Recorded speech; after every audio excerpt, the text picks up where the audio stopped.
Absolutely, absolutely. I think the 2D drawing ecosystem is on its last leg. It'll find very difficult for it to survive. Totally, yeah. Simple सी बात है. It's like you got to kind of get your stuff, your projects done faster by delivering value to the extent that you promised your clients, so that they are happy and they are happy to pay you. You get your money back. Perseverance pays. Don't be impatient. There is nothing like overnight success. There's a great line that I read somewhere. I think it was Travis Kalanick of Uber who had said this, that for an overnight, I spent 9 years preparing for overnight success. So and that's what. So easy come, easy go, right? So what will come to you fast will also go away fast.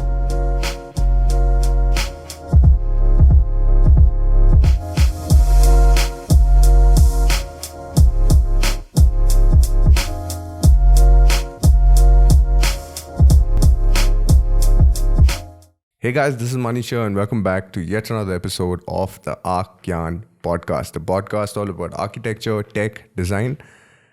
In this episode about startups and a whole lot more. So I'm super stoked to have with us Gautam Tiwari, who is firstly an architect and also a startup founder. He's the founder of Trezi, which is India's first VR platform for the building industry.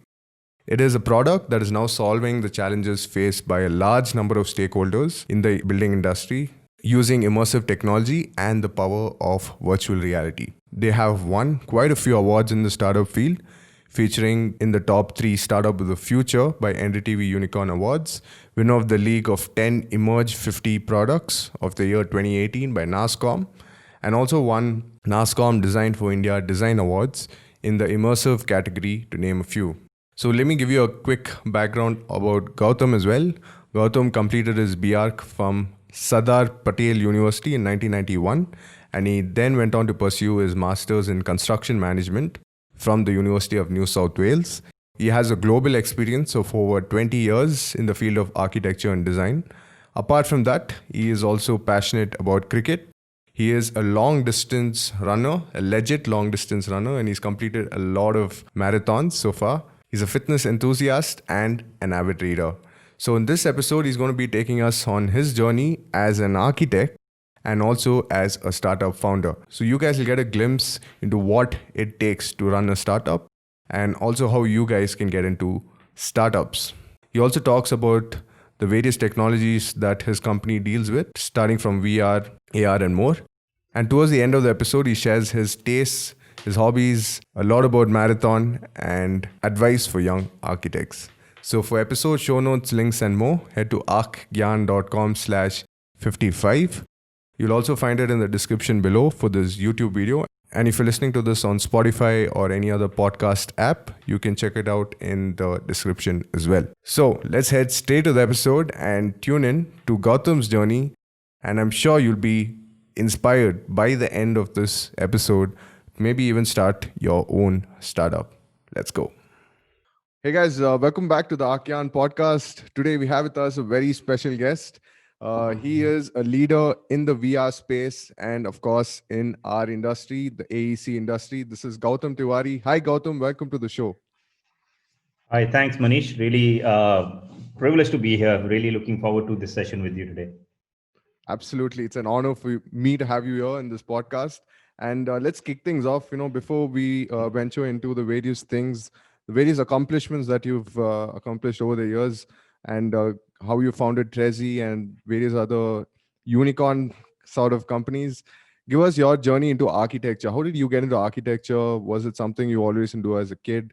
And how did that transition happen from architecture to startups?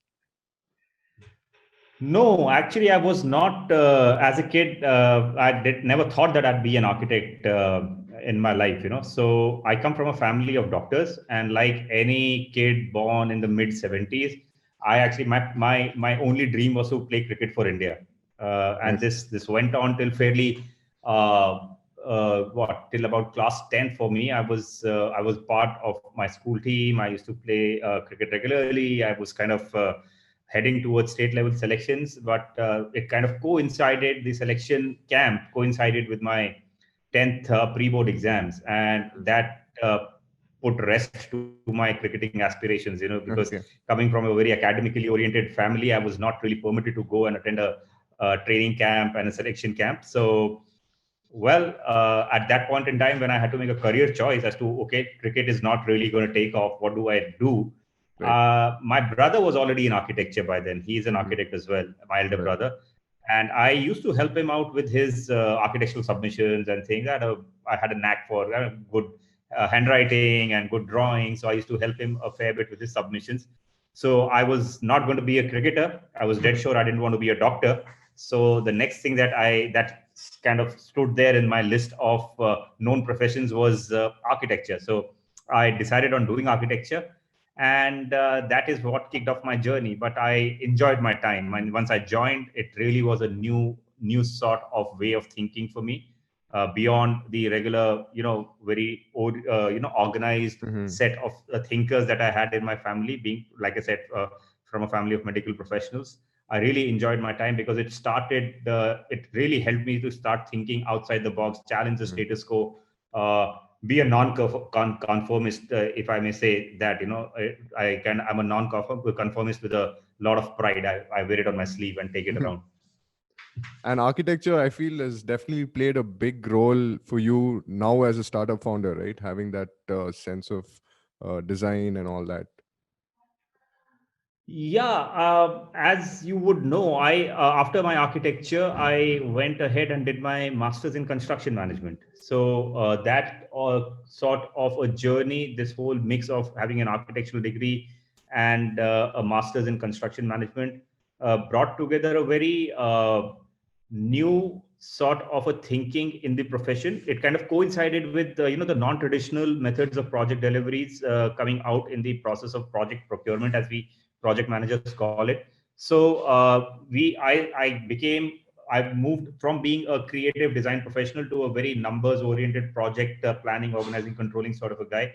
And that really started a very different sort of a journey for me. And we'll talk about that. I don't want to kind of just get into it right away, but All right. the that particular journey helped me understand a lot of, not just understand, actually experience a lot of the pain points that I'm really trying to address with the startup that I have created. So Mhm. the whole journey of the gap in terms of understanding between architects and project managers, architects, project managers and clients, architects, project managers, clients and product manufacturers. That is exactly what we're trying to build a bridge for, and that's what we have, I think, successfully bridged for till uh, at least till this particular point in our journey. But of course, it's a long way to go for us still, not just us, I think the entire industry. All right.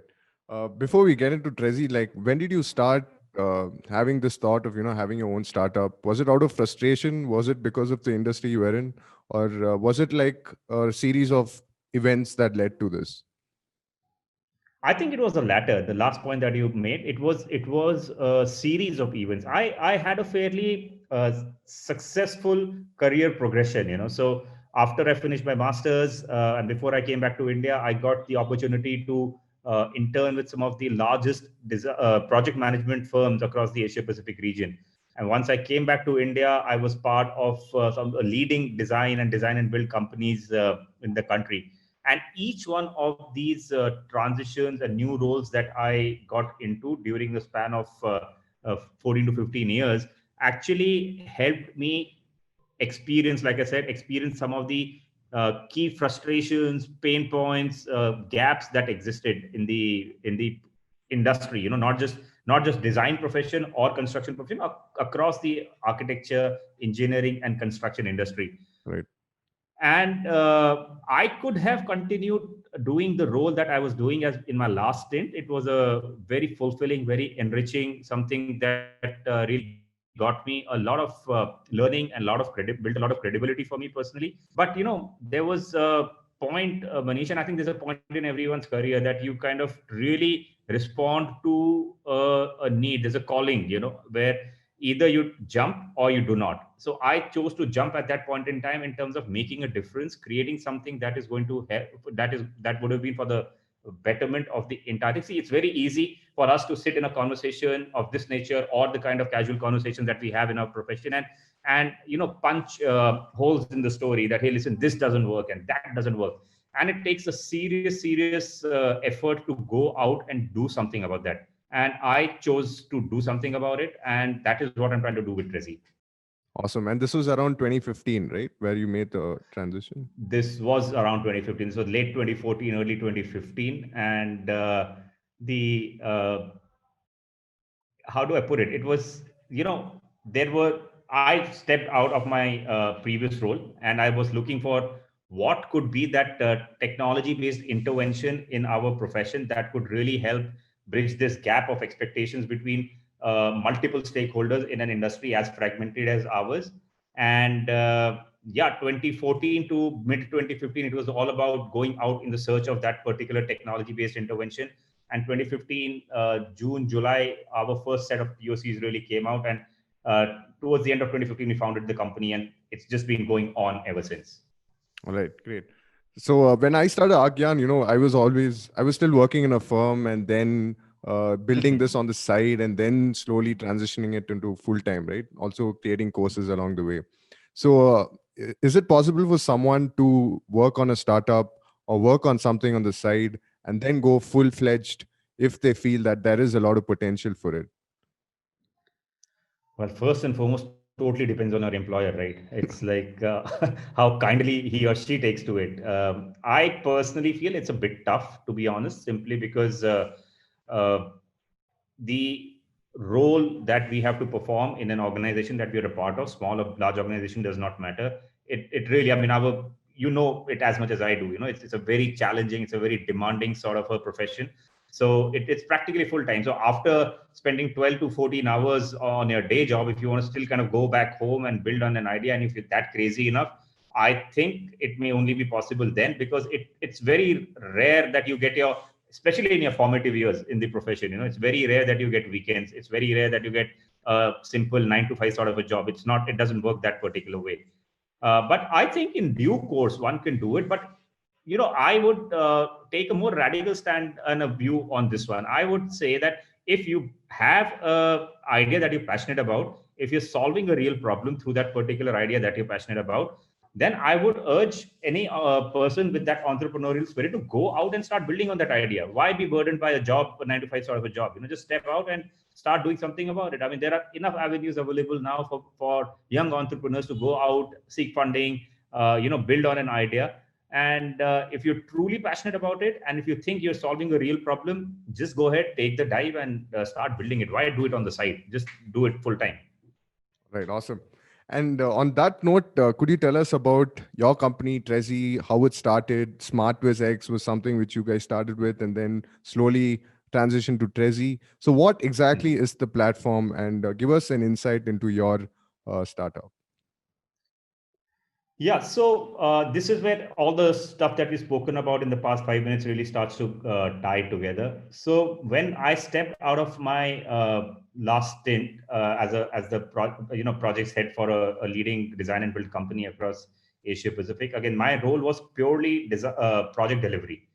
And despite the fact that we created these really nice looking 3D visuals for all the projects that we won, and we won a lot of them, we always had at least 98%, I would say, not even 95, 98% times our clients used to come back and express dissatisfaction in terms of what they got as opposed to what was promised to them when we pitched during the initial stage of the project. And I was amazed that, despite the fact that we have done whatever we could and used the best possible technology, why would this really come to a situation where repeatedly we keep getting into these struggles where clients did not understand what they were getting despite our best intent. It was not that we did not want them to understand. We did whatever we could. It is just that there was something missing. And then there were issues on site. The contractors were not building the way we wanted them to build it.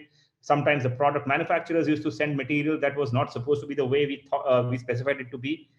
And this really one messed up my head, because there was practically every project that the company was doing at one point in time, I was responsible for making sure that it happened smoothly and we had a happy customer at the end of the project.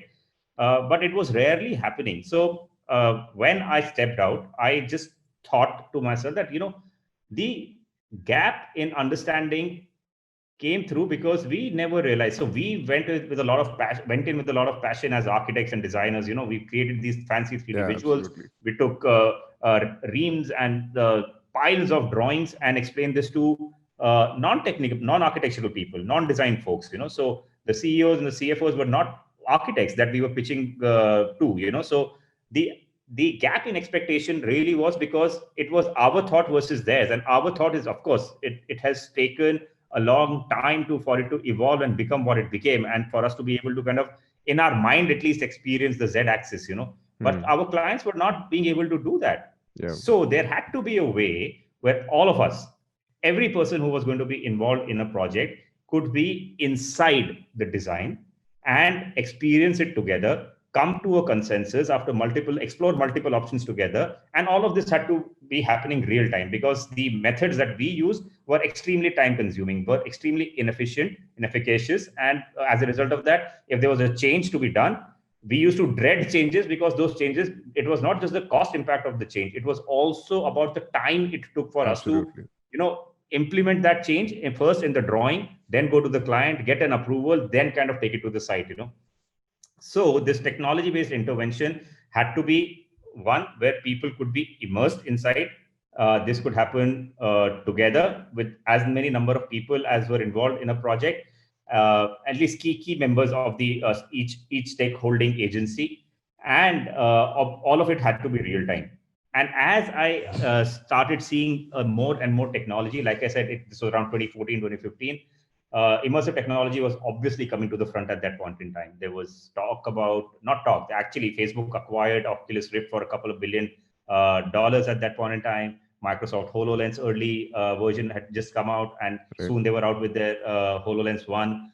There was HTC, which had come out with HTC Vive. So all the big boys around were putting a lot of money into building immersive hardware, VR headsets.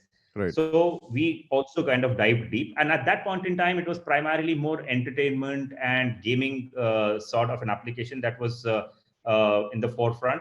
But I quickly got hold of a DK2, I still remember, a really clunky Oculus development kit 2, right, and started building some prototypes for our industry. And the prototypes were in a way that, we took architectural models and built it on top of game engine, put it into a game engine, and right, created VR content and brought it into a VR environment. Unreal Engine is what we started out with. Absolutely. Right. I mean, we tried all sorts of engine. Unreal was there. There was Unity. There was CryEngine. I mean, you name an engine, the most obsolete one, we tried every time in engine under the sun. But I mean, that the preference remained Unreal Engine, and we still, even our product is built on top of that, but we'll talk about that. So once we built the POC and we started meeting some friends in the fraternity, the reaction was just wow. Everybody said, oh, wow, cool, super. This is certainly something that we'd be interested in, So we started, on the POC itself, we started monetizing the POCs fairly early, because everybody wanted a piece of the pie. They said, hey, listen, do this for us and do this exclusively for us, And we said, like, boss, there is no exclusivity and all. This is just a new tech that we are still developing, but let's see what we can do. And so we got first few projects fairly quickly, So 7-8 projects, we had a ticket size of about 10-12 lakhs, so 10 to 25 lakhs, actually, I remember at that point in time. And so we suddenly, money started coming into the bank even while we were testing the idea. Right.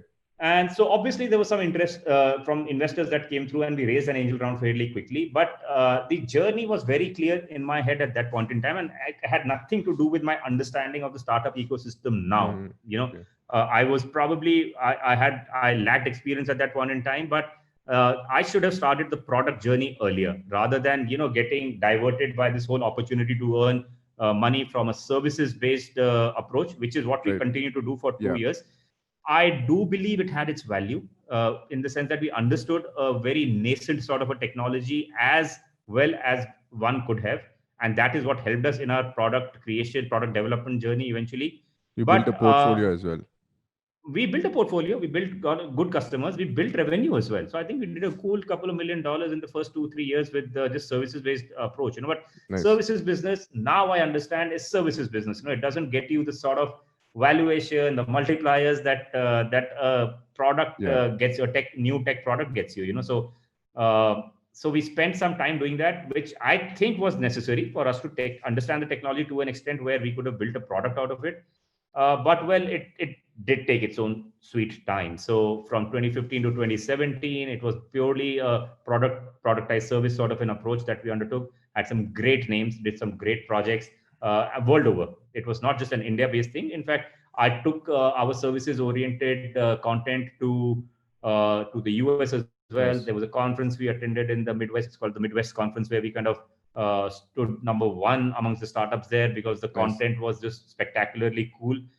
And then took it to the Bay Area as well, showed it to a few folks, was very worried that we'll get kicked in our teeth. But surprisingly, the response was fairly positive. Awesome. But then again, it was, like I said, it was services oriented content Yeah. creation. Sit and work on it for weeks together, sometimes even months, and then create what gets created. Uh, Two things happened. One, our understanding of the technology grew. Some of our customers also really enjoyed what we were appreciated and enjoyed the content Hmm. that we had created for them. And they also told us that, guys, maybe it's time that you kind of give us as your client the power of creating VR content ourselves. So Right. that sort of woke me up that, hey, wow, yeah, this we were about democratizing the use of VR in our industry, so we should start building the product again. So 2017 is where we took a very, very conscious call, did a hard pivot, looked away from the $2 million revenue that we had clocked up, and said, we'll just build the product. I mean, if we don't do it now, we'll become a productized service Hmm. company, and that is not what the aspiration was for us. Right. So 2017, we kicked off, got some early alignment with some of our strategic partners like Gensler's India office, Steelcase's India office. Nice. They helped us kind of create. They used early prototypes of our product, gave us feedback, and it was in, I think, February, March 2018 when we launched a formal early access preview for our product, and went out with it in August 2018. And since then, it's been a good sound journey, I would say, because top 50% of the top 50 Indian architects are using the product. We've got international companies using the product. We've Hmm. got people, flat architects in the US, one of the top 5 architectural firms. They are using product when they have the option to use anything because they are that sort of a company. But while qualitatively the journey has been very, very good, as it happens in startup ecosystem, quantitatively you could always do better. So we are right now trying to scale it up and do quantitatively well as well. All right. Awesome. That was a brilliant journey, but I'm sure that journey, there was a lot of people involved in that journey. So I want to know, like, how important is a team, and how do you build a team towards running a startup, or maybe even running an architecture firm, which is more innovative than just being a regular architecture firm? Shucks, man, that's a tough one. I mean, that's one of the toughest proposition. Building a team that believes in the vision. So your vision is your vision. You eat, sleep, drink that vision. So for you, no matter how many times you fail, you just get up, dust yourself, and start moving again, because your vision, that's the interlocking you have with your own vision, and it never Yeah. breaks. But it's not necessary that everybody buys into that vision. So finding a co-founder is first and foremost a very important part. If you want to keep a company, build a company that is going to be really big, I mean, you can't do it alone. So a co-founder, a co-founding team maybe is key. And then of course building that key top level A player thing, because once after the even once you get your co-founders, the top A player, A team, level A team that you have to create, and maybe a CXO band, those guys are not the ones who come in purely for the vision. Some do, a lot of Right. them do, but a lot of them do not. A lot of them come in just for their career progression as well. So and startup journey is one. It's full of failures. It's tough. It's really, really challenging. So you fail more than you succeed. So every failure, you have that vision to support you in terms of bringing you back on track, that no, I believe in what I'm doing. But not everybody necessarily believes in that. So you Yeah. you get people who come in, In the start, it is always like, oh yeah, I mean, you understand. I mean, you ask them. I mean, I have clearly asked people that, hey, boss, this is a startup. You understand there are weekends involved here. There are late nights involved here. There are challenges involved here. There are failures involved here. Are you okay with that? So everybody comes with an okay. Nobody says, no, I'm not okay with it, But very soon, people who are not meant to be with you the wheels start to come off, So the first signs for me in particular are people when they say that, hey, listen, I am not available over the weekend. That's your first sign that, you stuck with somebody who's not Right. going to survive in your journey long term, But I'll tell you what, Manish, the architectural journey is very different, Architectural startups are very different. I find architects, because they have gone through that whole struggle of 5 years of education, you understand it as much as I do, right? That the 5 years of education really prepare us well. That's what I feel. The kind of structure that we have to our education, architectural education I'm talking about, again, lot of education is also what happens outside the classrooms, right? It's Yeah, not just about what absolutely. you learn inside. So, but the whole thing around submissions, late nights, slogging it out, Yeah. gutsing it out, that's a part of our training. And I think when you start an architectural company, you tend to go through that with a lot more pride and a lot more understanding than when you start to when you founded a tech-based startup. And I'm not saying, I mean, see, we cannot generalize. It's not the same sort of a formula for everybody.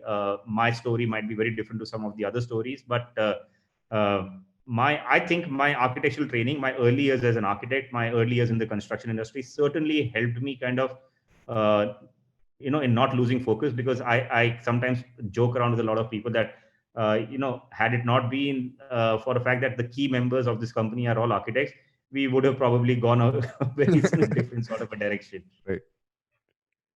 And did you have the skill set prior to starting the firm? Was it more of an Unreal Engine skill set that you had, and which then you brought in people to build upon that and then make it grow? No, I did not. I personally did not. Neither did the other co-founder. But we Right. were very, very lucky to get one of the brightest minds in the gaming industry into the company very early. And he had been with us till about a month back. Unfortunately, there's been a bit of a change with the pandemic right now, and I hope to bring him back soon because of the pay salary cuts and everything else that everybody has gone through in the company. So we've had a bit of a loss there in terms of some key people. But this guy, Chandan, who I met very, very early in my journey while I dating, and some of those POCs were built by him. He was a gem, and he still is. I would, in my opinion, he still is. So he was somebody who just was there, head down, get things together. And I think we were very, very lucky to have him. Right. At a very early stage of our tech sort of a development process. Of course, he was not a technology guy himself. He was a technical artist, but he had that understanding, deep level understanding of what needed to get done to create a product, to create good quality content on game engines. And that is what helped us. And of course, after that, we started building the team, and we were again very lucky to have some of the brightest minds in VR come in and go out. But yeah, we had the right sort of a mix at every right point in time that the company needed to have. So you stopped the services based part of your firm, and is it only more of the product now, which is Trezi? Yeah, it's totally product now. The services has wrapped itself around three different areas for us now. It was a very successful team. So from a business generating perspective, it generates business only in support of the product. So customer that services business has become like a customer success, excuse me, slash Right. customer support. So if we get a customer who does not have the necessary 3D assets to run inside of VR, the team goes in and creates those assets for them. Then once those assets are created, and because these are really high quality outputs that come out in real time, you have to compromise on the visual quality because it's all happening real time. So this then team gets an added opportunity to create more content. So it starts to, now the services business does not need to go and look for business. So the product goes in, product is sold, then the customer says that, hey, listen, I want something more, and then the customer support and customer services really go in, and not support as much, but customer services really goes in and gets more business out of one subscription that we sell. So that's what is emerging now, and that's what is working out really well. All right, awesome. I mean, a lot of us architects and architecture students, we use a lot of Lumion, and then maybe Mhm. even Twinmotion, Onscape. So, Yeah. how similar or different is Trezi when compared to these products? See, both the names that you've taken, Manish, they're rendering softwares, right? Hmm. They primarily they create renderings, and Hmm. Trezi is not about renderings. So Hmm. I get into these debates.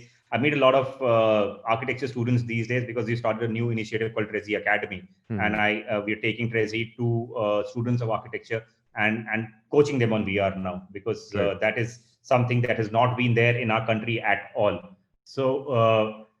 Coming back to the key point, we are not after fancy visuals. So one of the first users of Trezi is a guy called Vidit who I met during the process of product development. He was at Gensler's India office at that time, Hmm. interning. Took a very very high end Lumion user. Took a lot of interest in Trezi immersive technology. He was a gamer, so he obviously kind of took a lot of interest in VR, but he was interning, so he had to go back to college after finishing his internship, Right. and just called me out of the blue and said, "Hey, listen, I want to present my thesis inside of VR." I was Oh, like, nice. opened up a new thing for me that time. Wow, this is cool. So I told him, "Yeah, you got all my support. You take my hardware also. Just go present and tell me what the feedback is."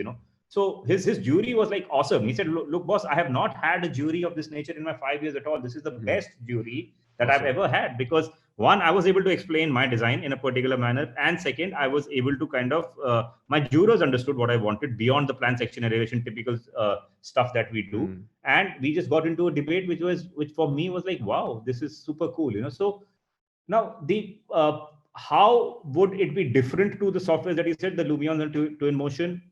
We do not run after visual quality as much. Hmm. I mean, of course, we keep it very high in our need, but it is not about the fancy lighting and the reflections and the shadows and all of that. Prezi is about collaboration, design experience, design communication, design collaboration. These are the key three things, and, Hmm. and I'll repeat it again: experience, communication, collaboration. And what I mean by that is you and me can experience the Bauhaus by being in that model together. And you might tell me that, hey, listen, I don't like that white sitting with the gray, and let's try to kind of make it all white, and we could do it real time. And Hmm. for that, we do not need a photorealistic rendering, because all those photorealistic hyper renderings that I call them hyper renderings, because they need time and crazy amount of effort. I mean, just Hmm. those renderings are taking forever to be, not so much, not Yeah, with not Twinmotion. now. Of course, Twinmotion is an easier product to use, but the Lumion, the 3D Max of the world, you just start creating a render and it just goes on and on and on and on. As a result of which, one, you need a first and foremost, you need a 3D visualizer in Hmm. your team. And that 3D visualizer is always worried that, oh God, I should not get any change because it's going to take me another week. Hmm. But the boss of the company comes back in, hey, listen, I got changes, 10 of them, and we got to do it in 2 days. It doesn't happen that way. So you put those things on the machine, render in progress, please do not touch, blah, blah, blah. So our thing was that get visuals to a quality that are good enough to understand the design intent, get people inside, make this happen, all of it happen real time, get building products in right at the early stage of the product. So one part of Trezi platform is also Trezi Showcase, where building product manufacturers put virtual slash digital twins of their product, and those virtual slash digital twins can be brought in to the process of design right at step one. So the Right. toilet fixtures to the flooring to the ceiling to the light fixtures, all of that can be brought into the design right at step one. So things that downstream take weeks and weeks to get resolved and selected are happening right up front in a project. So if I could give you an analogy here, some of the products that you mentioned, outputs of their outputs are basically what we do in our juries. So if you were to do a call of this nature, I would be sharing those images with you and those drawings with you. So it's almost like sticking it up on a wall and explaining it to you that, hey, listen, Manish, this is your bedroom, this is your living room, this Yeah. flooring, this blah blah blah, and here's the 3D. With Trezi, you get inside. We both walk your home and Hmm. you tell me, hey, listen, I don't like the marble. Let's put a wooden floor here, man. And we can do that with the wooden floor coming from an actual wooden floor supplier. Imagine the Nice. time that saves. It's pretty amazing. But don't you feel that that's giving more control to the client because he has more options to choose from, and that puts more work Yeah, to the yeah, yeah. architect as well, right? Yeah, now the architect in you wakes up. Yeah, totally. Yeah. So we've got that feedback from a lot of architects that, hey, listen, we want to do our design. We don't want the Yeah. client to start designing, right? And so that is where the way the product is works inside of VR. There are two controllers in a Hmm. typical VR set, and one controller is purely for walking around. So the client only gets to walk around. The selections and the edits and all of that is on the in the other hand. So the architect makes a client walk around, takes feedback, or even asynchronously, client can annotate a design. In case you were in LA and you're my client, and I'm Right. sitting here in Delhi, you wake up and you kind of say, "Hey, listen, I didn't like that marble wooden floor, please." So I'll wake up, I'll see your annotation there, I will kind of work on it, and I'll send it back to you. So we are asynchronously still collaborating, Nice. or synchronously we sync up on a time where I tell you that, hey, Manish, in your calendar, there is an invite for Trezi meetings. Just join it, and I'll show you your model. Whether VR or no VR doesn't matter. If you had a VR headset, we would meet in VR. If you don't have a VR headset, I would be in VR, you would be in non-VR. And if we both don't have a headset, we'll both be in non-VR. So that flexibility is there. And this in the But cloud. it's all on the cloud. Yeah, Yeah. totally. So that the meeting is happening on the cloud totally. So now all of the discussions, one is not dependent on you traveling, so we don't have to wait for you to come back next month for us to not get for us to kind of spend all that time waiting for to get design decisions from you. Two, the objective here is not to make the client start doing designing. The objective really is for the client to start providing feedback as and when we need it, so that Right. the projects do not get stretched. Right now, our projects get stretched because of lack of availability of the client at times, and we are trying to kind of remove that by facilitating real time collaboration Right. and having a material and a product library that is going to allow us to take decisions there and then if we can. All right. And I'm sure now it's much more than just our industry, right? Your product can transcend to other industries like health and maybe even gaming to a certain extent, right? Or other industries. I would just say that that is not an area of focus for us. We Hmm. we want to stay within our industry, and we want to be. And like I said, I mean, I stepped out of a relatively comfortable role job to kind of solve a problem for the AEC industry. If I now start looking at healthcare or education, and which at times becomes those shiny objects that suddenly because we do get calls, somebody from a jewelry showroom calls us, hey, I Hmm. saw Trezi, I can create a jewelry showroom and blah, blah, blah. I said that, I mean, you want to use the product, please go ahead and use it. I mean, it's not, we would not be able to support it. All you got to do is go pay for the subscription and start using it. But we would not start to go out and sell for any other industry, at least as of now, because I think there's still a lot to be done. We are still very, very early in our product journey. Hmm. And I would avoid distractions at all costs. And that is what my advice to any new startup founder would be. Avoid distractions, create your area of focus, and focus on that till you succeed there. All right. Great. I just want to talk about BIM a bit because BIM in India is still not, caught up with what's happening in Europe or in US. So once BIM comes into the space, how much of an integration would Trezi have with BIM? Because you already have the model in place, and I'm sure that ease of use would be much faster, right? And you already have Revit integration. So give us a Absolutely. So brief you insight. you answered it for me already. So All we right. we already have Revit integration. So the building block Revit is one of the building blocks. Of course, there's ArchiCAD and there are Bentley BIM solutions and Vectorworks. everything else. But and of course, there's again there is another cult nearly in terms of computational design, parametric Mm-hmm. design, right? So Rhino etc. also comes into the picture. So we support Revit, Rhino. And SketchUp already, Mm-hmm. out of which I think more towards the BIM side of things, Revit suffices for now. We do intend to have a plugin for ArchiCAD as well, Mm-hmm. because that is certainly something that is there on our roadmap. And I mean, just to kind of simply answer that, I mean, there is no moving away from BIM. I had been a big proponent of BIM since its early days. Unfortunately, again, this is through my previous stint. The project that I really worked very hard to implement BIM end to end. once I started on my own and I went back to that team for some inputs, they said, "Hey, listen, we just after you left, we did not do any projects on BIM at all, Okay. because." And then I said, "Hey, listen, so what about those trainings and everything else that we did? Forgotten." So that's the challenge in our industry, right? And plus, and it has to be end to end. So it's not just the architects; it's also the consulting engineers, the product manufacturers, and contractors who have to be on the platform for the entire 360 degree value to be sort of taken from the implementation. But always been, you established it already, right? India has not seen it, but world over, from Dubai to Singapore to US to Europe, everybody is really reaping a lot of benefits from BIM implementation now. So we've been laggards.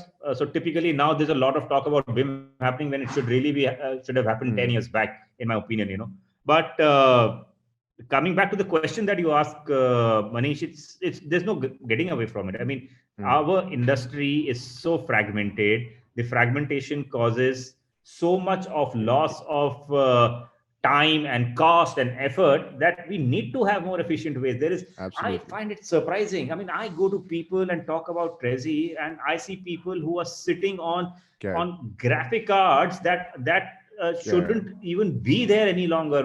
Somebody should go in and destroy them. And people don't want to change. People still say that, hey, why don't you create a software, some lesser specification computer? I said, hey, why the hell can't you upgrade your computer? What's the problem? So we want everything coming to us on a platter. We don't want to put in an effort, and that's we are guilty as Indian architectural professionals. We are guilty of creating this sort of a culture, and this is what we need to change. And the reason that we have created Trezi Academy is that we go and put this appreciation of, if you want your software to do things for you, please also invest in the specification of your machine, because without that it ain't gonna work. So But the problem is the BIM, there's no, clients don't pay up, right? So that's a big. it's a vicious circle. Yeah, clients Yeah. don't pay because I mean, let's be honest. I might say something that is going to upset a lot of people, but do we deliver complete value to our clients? There are very few architects. Hand on heart, if I have to keep and kind of name a few, I'll probably be able to count them on my fingertips. There are very few architects who deliver the kind of value to the clients that we need to deliver to them. If we do that, if we take a stand for that, I am sure we can get into a situation where we can, with a lot of conviction, claim Absolutely. what we need to claim from our clients. But we do not, because somewhere deep inside, we ourselves are guilty that we have not delivered complete value, and we did not intend to do that in the first step.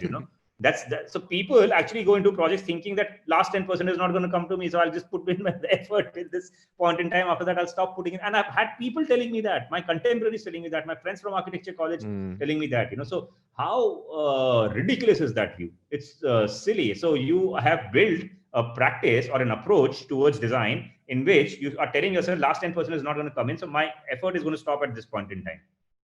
Absurd. Have you heard any other I mean, does a doctor tell you that I'm going to operate you only till 10%, till 90%, last 10% is not going to be done? It doesn't happen that way. So we ourselves are to be blamed. And I have experienced that personally in my professional journey. So we need to improve. And once we kind of put in that effort in terms of improving our systems, processes, our beliefs, our ethics, I think then we would be more than happy to go and pick up a fight with the customer to pay us. Right now we do not do that because we ourselves know that we've kind of cut something short somewhere. All right. Yeah, like you mentioned, our industry is super inefficient. Like we start with the concept. There's a model for concept. Then we start with the plan. There's an AutoCAD plan. Then there's separate BIM model.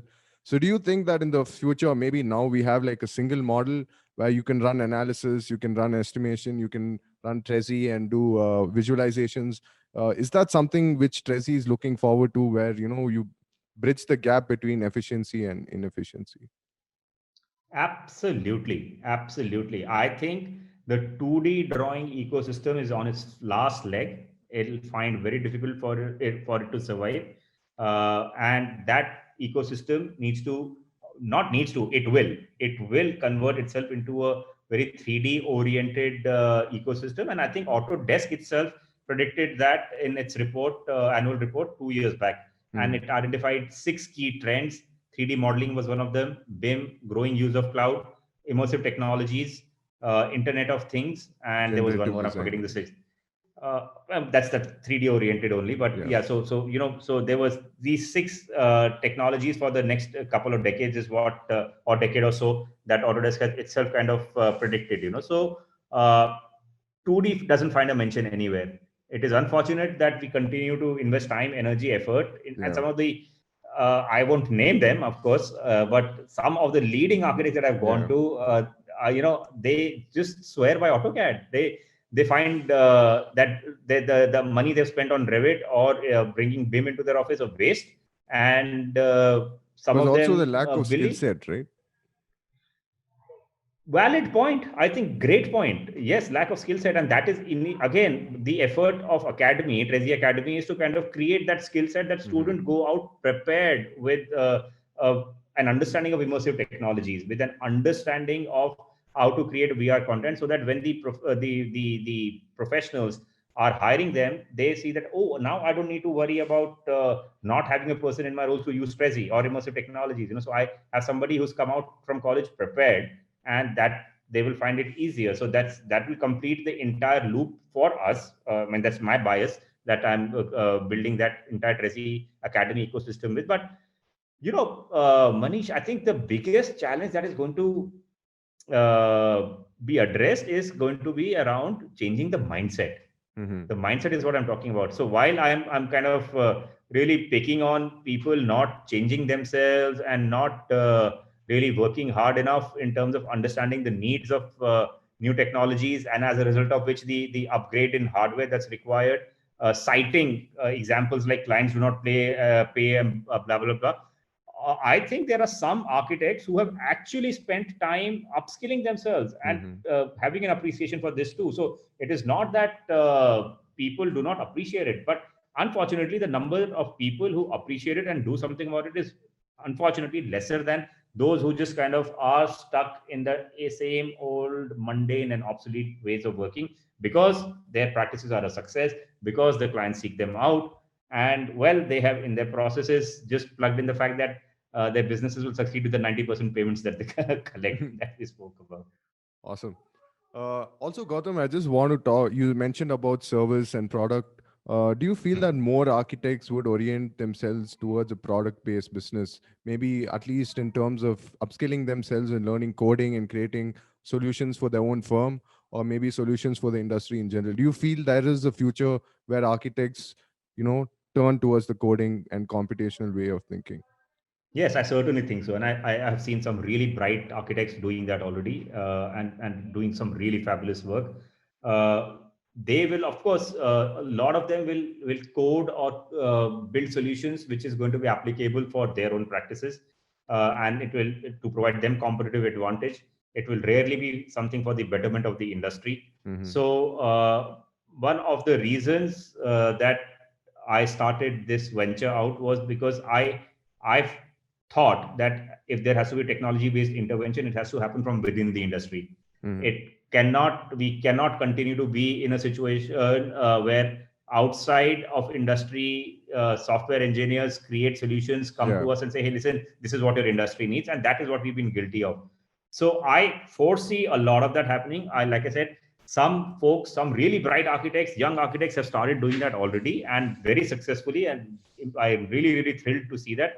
But the application is limited to their own firm. What we Mm-hmm. need is more people getting into product development, creating solutions that really solve the problems of the profession and are not solutions that are just providing them a competitive advantage. That time, when we get into that way of existence, that is where the true difference will start getting sort of witnessed and felt in the change that we will see in terms of getting more efficient, delivering projects better, lesser quality hassles, money being collected faster.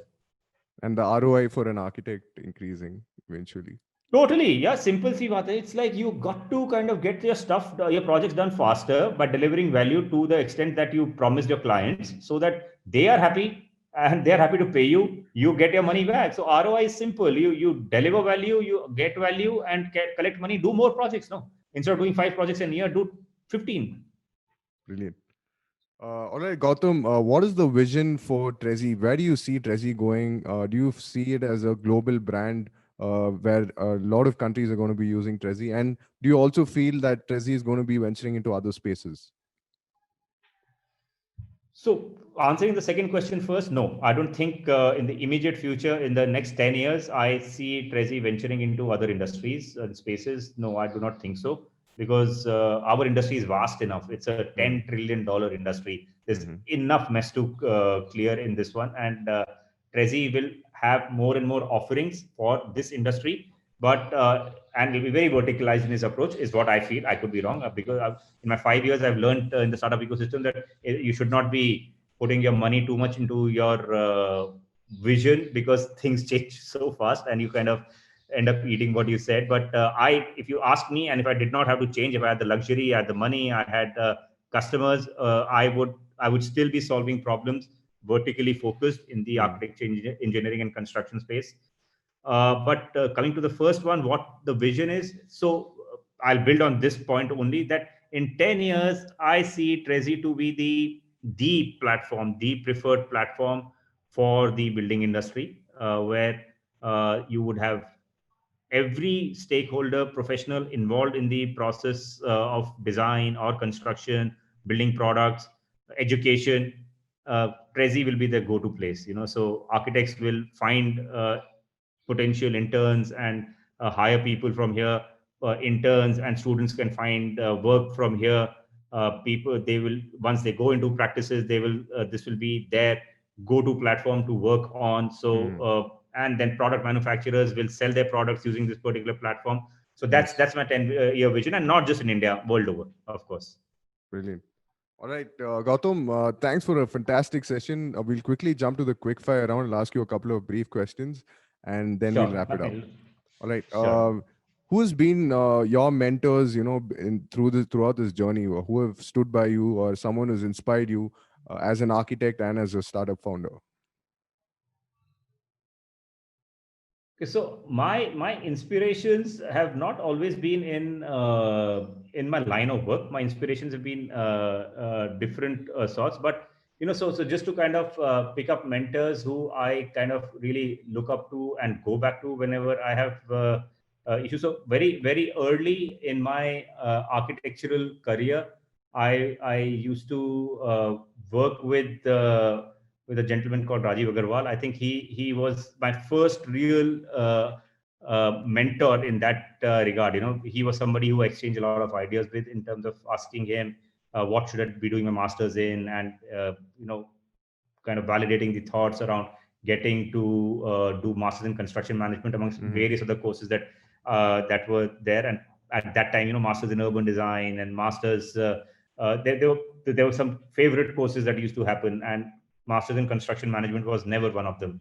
So I was probably one of the first ones to go out and do a course of this nature. Right. So Rajiv was probably one of the first mentors that I could identify. But there have been different sort of mentors that I have kind of always had. My cricket coach, for instance, at National Stadium was somebody who I really looked up to. I do a lot of long distance running now. So currently, my go-to person is my running coach. I do a lot of life-based discussions. It's not always work-related, but just about seeing a challenge, addressing a thing, running a particular distance in a particular time, and relating that to life. That you completed a couple of marathons as well, right? I have done a few. I've done about 11 full marathons now. Wow, okay. That's not a few. Three out of them. Two out of them have been in Ladakh, actually. So that is what my ultimate dream is, to kind of do the Khardungla challenge. It's the world's highest marathon, apparently. That's debatable, but it's a challenging one. 74 kilometers, starting from Khardungla and coming down to the city of Leh. Then I have done a few, I think 20 plus half marathons as well now. So yeah, so running's become a way of life. It's if I don't run on a particular day, I really do not feel myself. And your time has been around 4 to 5 hours, is it, for a marathon? Yeah, full marathon. I have not really found my mojo with a full marathon. My full marathon time, best time is I think 4 hours 34 minutes. Wow. But my half marathon times are improving. I'm headed towards running it under 1 hour 50. But again, the people that I look up to in running, they are the sub 100-minute kinds, So, Yeah, yeah. so that's my ultimate dream. Let's see where I get to with that Brilliant. from a running perspective, of course. All right.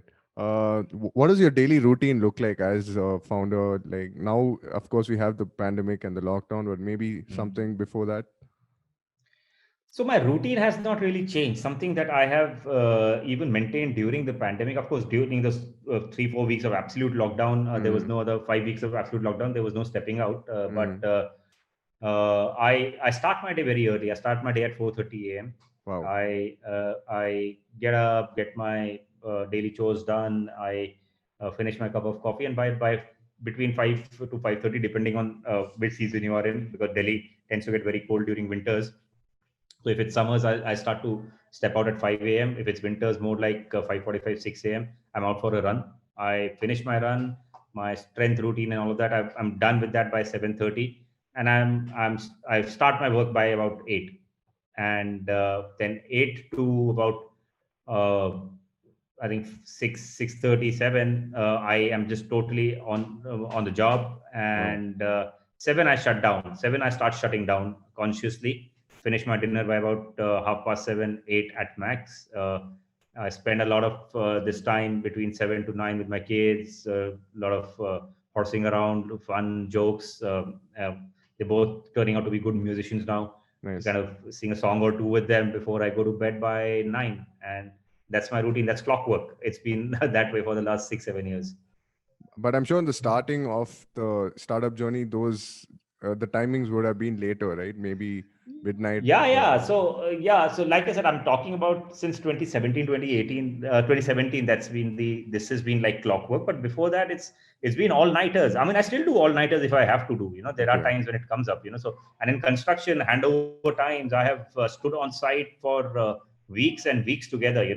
Maybe just gone to the hotel to change, freshen up, have a meal, come back to the site and get things done, because that's been the nature of the work. So yeah. So I have gone through all of that just to realize that if I plan my time well, I can actually be equally just that I don't need to stand on construction sites any longer.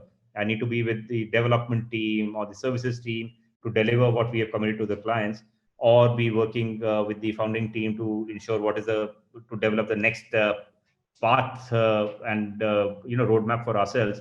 But I have realized that actually, if you utilize every minute of your time, you end up doing a lot more, even with this sort of a clockwork. So but yeah, well, sometimes things happen. You have to kind of get things done, and you have to kind of stay awake all night, and you do stay awake all night and get things done. And that's the secret to success of a startup, right? Midnight, burn the midnight oil.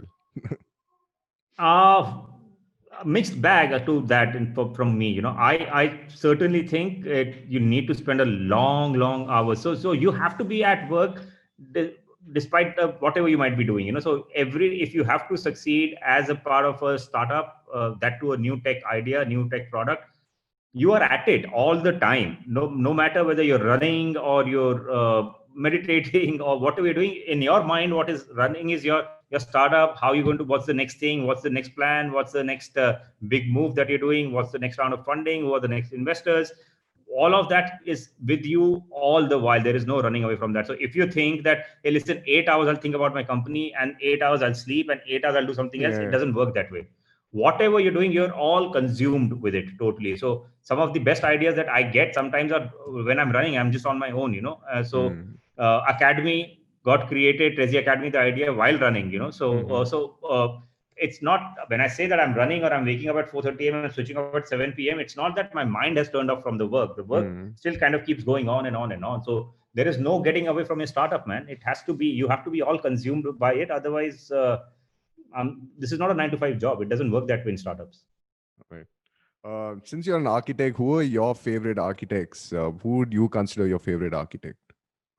Walter Gropius, Bauhaus, my favorite most. I just Oh yeah. adore his work. I totally enamored by the modern architecture, Mm. and that was, of course, like I said, when you're born in mid 70s and you're doing your architecture in the early 90s to late 90s, it's you had a set of architects that you looked up to, right? So Walter Gropius always was somebody who I had a lot of regard and respect for.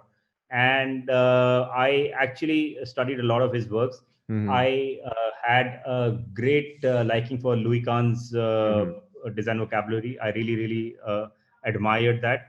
I also became a big fan of Anthony Haymon.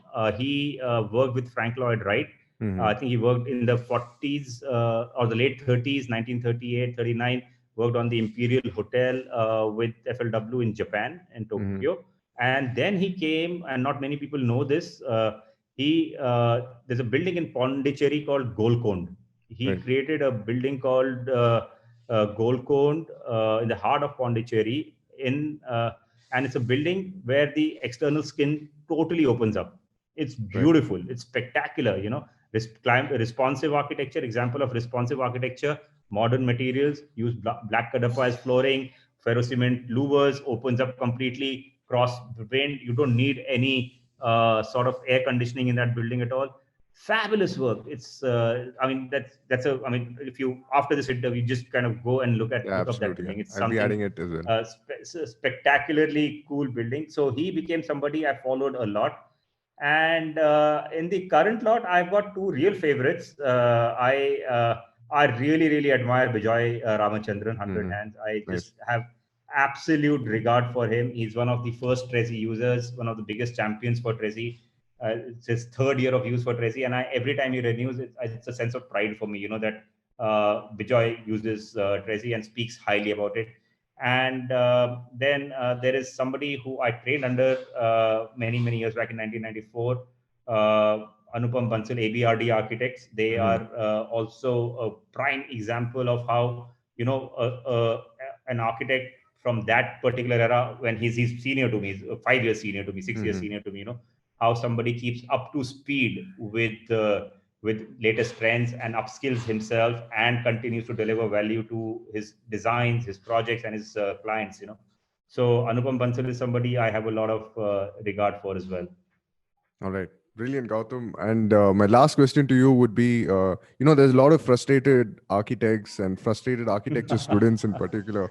So what advice would you give to young architecture students, and maybe even touch up on, how to become a better architect? Like, how do you tap into education, architectural education? So see, I am not the best person to advise anybody on how to become a better architect. Given the fact that I myself moved away from the profession of design very early in my career. But see, frustrations are a part of every profession. Everything that you do in life, no matter whether you want to run a 100-minute marathon, you end up running it at 110, 115 minutes. That's frustration. You want to be a star opening batsman, you go out and get out on the first ball of the match. That's frustration. There is something that you want to do as a designer and you're not able to do. That's frustration too.